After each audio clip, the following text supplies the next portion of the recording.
Murphy supporters gather to celebrate a win in the most heated race in Connecticut. I'm Kaitlin Goslee. And I'm Afonso. We'll have reaction from the crowd coming up on your CCSU News team coverage. America's watching, and so is CCSU. I've got the students' reactions coming up. We're on scene at McMahon's election rally, and we've got reaction as results come in.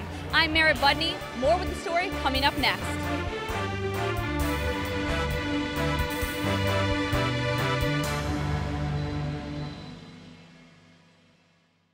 Hello, and welcome to a special election edition of CCSU News. I'm Cheh. And I'm Brianna Bruneau. Well, Central, the polls are closed now, and months of campaigning have come to an end. President Barack Obama will be returning for a second term after beating out Mitt Romney. But before we get into the presidential race, we want to call to attention the heated and costly race that happened right here in Connecticut. CCSU News had reporters on scene this election night at both McMahon and Murphy headquarters. Our own Kaitlin Goslee fills us in on what happened. Thanks, guys. I'm here at the Murphy celebration headquarters. He's a clear winner. We knew it would be a close race, just like the presidential election, but we now have confirmed that he clearly won this race, and the energy is mounting. There's a lot of so early. Yeah, we're excited. There's a lot of excitement here. You know, this is just the best party you could ever have. Other than Christmas, this is it. This race is also about the measure of determination, the will to succeed despite the odds. Murphy's roots are right here in New Britain, and supporters say he will lead students down a positive road. Yeah, I think that New Britain's going to get a turnaround, especially because, you know, his mother's from there. He keeps talking about that. That's the whole idea, that the next generation needs the same talent and education as the last few generations to make America the best it can be. As I said, the energy in this room at the Harvard Hilton is through the roof, and I have Senator Blumenthal here to give us his reaction on the campaign. Very exciting. It's a great night. So excited to have somebody who will be my partner in fighting for student loans that are affordable and relieving some of the debt that has been created by all of these loans in the past, by fighting for more employment, more jobs, more economic growth, so people can go to work. It's been a long road for this Murphy campaign, and for some more reaction from the supporters, here's Ashley. Thanks, Kaitlin. It looks like Connecticut is going to stay a Democratic state, and according to Murphy's supporters, it's because he's a very reliable person. An official that's got a proven record of working hard and knowing the issues. You know, during the primaries, when Chris and I were debating and getting to know each other, I learned that he is one of the nicer people. And I'm just glad that his tactics, as opposed to the mean tactics of Linda McMahon, were successful. Connecticut, you should be proud that you stood up to someone who would not try to buy your affection.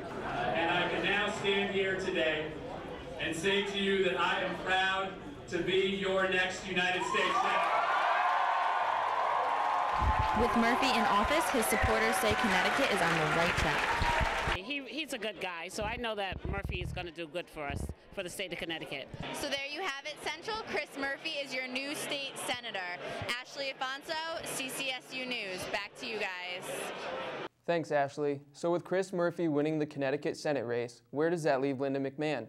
Joining us now is Marrit Budny, who was at McMahon headquarters when the results were read. Marrit? Thanks, Brianna and Adam. I'm here at McMahon's rally, and the polls have been closed. Murphy has won by a landslide. Even though McMahon has lost, supporters are still rallying behind her. She has a really good heart and a strong mind that she really cares for the people of Connecticut. I thought it was going to be way closer, apparently, than it was. I really thought she had a chance. I think she's a great lady with great values. I think she's definitely out for the best for Connecticut. You have been there, and I love each and every one of you. And I'll repeat what Governor Rell had told me when I first started running. She said, you are going to love the people of Connecticut when you can get out and meet them, and I do. Bittany King was able to meet up with McMahon supporters to see their views on how she did with her campaign. Thanks, Marrit. Many of the supporters here have mixed views on how McMahon's campaign was handled. I think she could have had more commercials directed towards, I'd say, like different races. And I wasn't impressed at all in the debates. I think the campaign was too harsh between the candidates, you know, like tit for tat, and, you know, too much putting down of one another. You know, I think that if she went a little bit more in the middle of the road, then she maybe could have attracted more people. Campaigning is over, and this chapter of McMahon's life has been determined.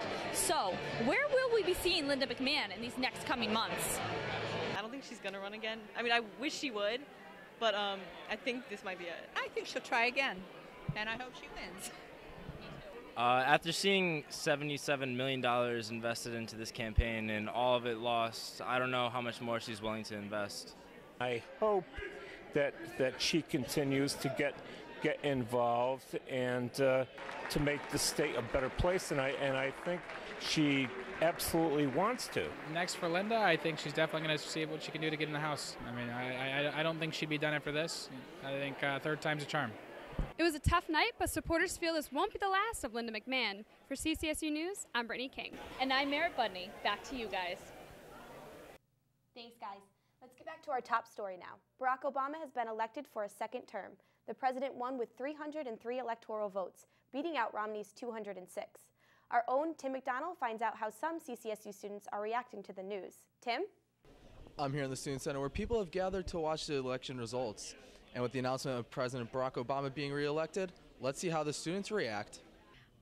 I think that he was the best candidate for the choice and that he's going to do big and great things for America, and I'm really, really excited that he won. I didn't really like Obama, to be honest. I just don't think it's going to take us out of the financial problems that we're in as far as the economy. As you can see, the results have drawn some mixed reactions, but as President Barack Obama says, we'll just keep moving forward. For CCSU TV, I'm Tim McDonald. Back to you guys. Thanks, Tim. The Student Government Association organized several events to prepare students to vote this recent election day. Let's take a look at one of those events that had a frustrating turnout.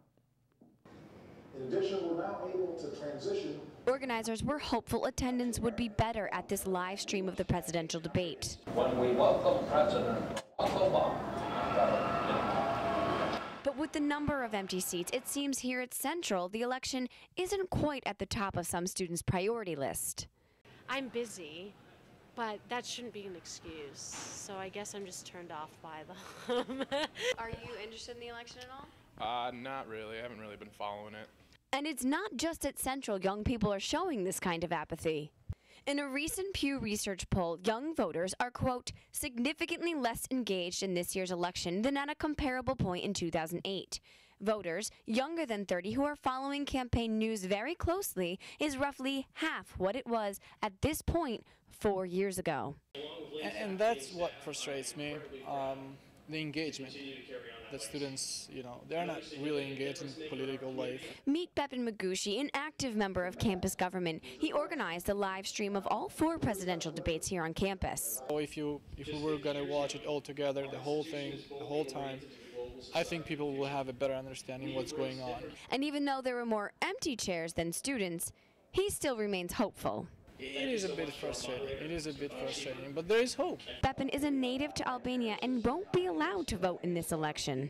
I guess, the message is just vote, everybody, please. He says your vote counts for his too, making each vote that much more valuable. With CCSU News, I'm Kaitlin Goslee. One bad event doesn't mean that all hope is lost for all young voters. In fact, the SGA said that over 400 students from Central got out to vote on Tuesday. With help of the Student Government Association, students were able to register to vote in late October at registration tents around campus. Actually, FGA, we decided this year to do a huge voter registration drive, and throughout the entire week, students were able to come and register to vote, whether it be with the on-campus address or through their hometown address. We had somewhere probably around 700 to 800 students actually register to vote for this year's upcoming election. Students that registered to vote using their campus address were able to vote at St. Francis of Assisi Church, a quick 2-minute walk from campus. Other students made the drive to vote in their hometowns. According to the SGA, 20% of residential students got to the polls to cast their vote. So what exactly drove these students to get out and vote? CCSU News went to the polls to find out. According to Pew Research, social media plays a large role in informing young voters. Both Obama and Romney's Facebook pages have over 12 million likes. The candidates are able to reach huge amounts of potential voters through these channels. But for the Central students we spoke with, social media only played a small role. For Matt Syracusa, his family is his influence, while others were a little more old-fashioned. Father was like in the military and everything, and kind of was brought up with those beliefs. My grandfather is a Republican. My uncle is like a really successful businessman and like has Republican beliefs. I read newspaper most of them, yeah, every day. I'm trying to inform myself. I do believe that American people deserve to have more than 4 national newspapers, the Wall Street Journal, Washington Post, and so USA Today, and so forth. Recently, like a couple years ago, just started getting really into it and reading a lot of books and trying to form my own opinions and stuff, and it just brought me right back to the Democratic side of things. Election day was a little stranger than usual this year for Connecticut. We're joined now in studio by Nicole Diaz, who has the latest on the effect one storm had on the election. Thanks, Adam. Hurricane Sandy wreaked havoc on the state last week before finally going away, but not without leaving some lingering problems for Connecticut voters. Just days before the elections, Hurricane Sandy took a toll on the Northeast, causing extensive flood damage and widespread power outages. Power outages reached a peak of 625,000, which included many of the state's polling stations. Both United Illuminating and Connecticut Light and Power projected they would have 98% of their customers up and running by Election Day. Even with the promise of power, recovery continues for many residents.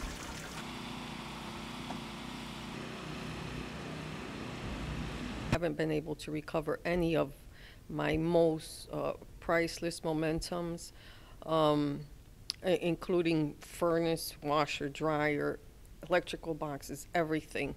So recovering that is all step by step. Despite what people are going through, attempting to pick up where they left off, it seems more important than ever to get to the polls. Oh, absolutely. You gotta vote. I mean, come on now. That's part of our right, and if we don't vote, what happens? Anybody gets in that office. The state now has all of its polling locations up and running, with the exception of Longfellow School in Bridgeport and Ocean Beach in New London, which could not be reopened due to the extensive flood damage there. But Secretary of the State Denise Merrill says residents will be able to vote. They'll just be moved to a different polling location. This is Nicole Diaz for CCSU News. That's going to do it for our special election coverage this year. For CCSU News, I'm Adam Cheh. And I'm Brianna Bruneau. We'll see you next time, Central.